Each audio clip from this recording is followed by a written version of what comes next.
అంటే మీరు అన్న దాని ప్రకారం పందలరాజు వంశానికి సంబంధించిన వాళ్ళు అక్కడ ఇట్లా దేవుని ఆలయాన్ని ఇట్లా చూస్తున్నారు, నిర్వహిస్తున్నారు. సో ఈ పందలరాజు వంశం అనేది 10th లో వచ్చింది. అవును, పాండ్యరాజుల బిడ్డ ఈ పందలరాజు అనేది ఒకటి ఉంటుంది. సో కానీ అయ్యప్ప స్వామి అనే ఆయన లైక్ ఆల్మోస్ట్ క్షీరసాగర మదనం జరిగినప్పుడు జన్మించాడని ఒక పురాణం చెప్తాను. సో అన్ని కోట్ల సంవత్సరాల క్రితం క్షీరసాగర మదనం అనేది ఇప్పుడు జరిగింది కాదు కదా, అన్ని కోట్ల సంవత్సరాల క్రితం జన్మించిన ఆయన ఇన్ని కోట్ల సంవత్సరాలు చిన్న పిల్లోడిగా అడవిలోనే ఉన్నాడా? ఆ పిల్లోడు ఈ పందలరాజుకు దొరికినాడా? ఇది అంటే సఖ్యంగా లేదా? నిజానికి అయ్యప్ప స్వామి గురించిన నేను అదే చెప్తున్నాను. అయ్యప్ప స్వామి అనేది కేరళలో స్థానికంగా ఉన్న వాళ్ళ మలయాళ భాషలోంచి వచ్చిన పదం. కానీ అసలు అయ్యప్ప స్వామిని ఏమనాలి అంటే శాస్త అనాలి, ధర్మశాస్త్ర లేదంటే శాస్త.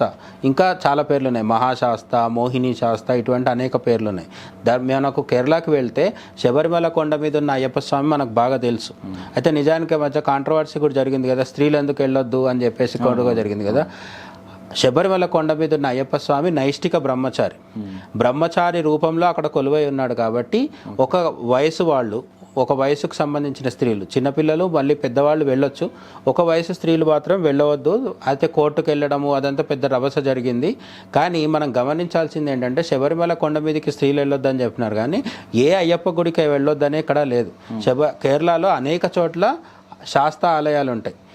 అయ్యప్ప అని వాళ్ళు స్థానికంగా అంటున్నారు, కానీ శాస్త్ర అనేది అసలు పేరు. సంస్కృతంలో ధర్మశాస్త్ర లేదా శాస్త్ర అనే పేరు ఉంది. ఈ శాస్త్ర అనే పేరు స్కాంద పురాణంలో కావచ్చు, లలితోపాఖ్యానంలో కావచ్చు, అంటే బ్రహ్మాండ పురాణంలో లలితాదేవి ఉపాఖ్యానంలో ఉన్న ఇప్పుడు కూడా శాస్త్ర పేరు వస్తుంది. అట్లనే తైత్రీయ అరణ్యకంలో, తైత్రీయ సంహితలో కూడా మనకు శాస్త్ర అనే పేరు వస్తుంది. అవన్నీ పక్కన పెడితే మనం రోజు చదువుకునే విష్ణు సహస్రనామాల్లో కూడా శాస్త్ర అనే నామం ఉంటుంది.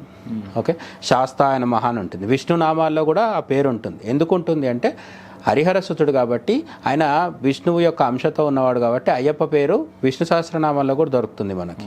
శాస్త్ర అన్న అయ్యప్ప అన్న ఒకటి. ఎందుకు అంటే శాస్త్ర అనే పేరు వినగానే మనకేం గుర్తొస్తుంది? శాస్త్రం అనే అంటే అర్థం ఏంటి? గురువు. శాస్త్రాల్ని బోధించే వాళ్ళని మనం ఏమంటాం? గురువులు అంటాం. అయ్యప్ప స్వామి గురువు స్వరూపం అనమాట. అదే టైంలో ధర్మరక్షణ కూడా చేస్తాడు, రాక్షసుల్ని అంతం చేస్తాడు. కాబట్టి ఆయన జ్ఞాన స్వరూపము, ధర్మస్వరూపం. ధర్మాన్ని రక్షించేవాడు, జ్ఞానాన్ని. ఇప్పుడు కృష్ణుడు ఎట్లయితే కంసుడిని సంహరించడం ద్వారా ధర్మాన్ని రక్షించాడు, అదే విధంగా భగవద్గీతను బోధించినప్పుడు జగద్గురువు అయినాడు. అట్లా అయ్యప్ప స్వామి కూడా నిజానికి శాస్త్ర గీత అని కూడా ఉంది. అది మనం చెప్పుకుందాం. అయితే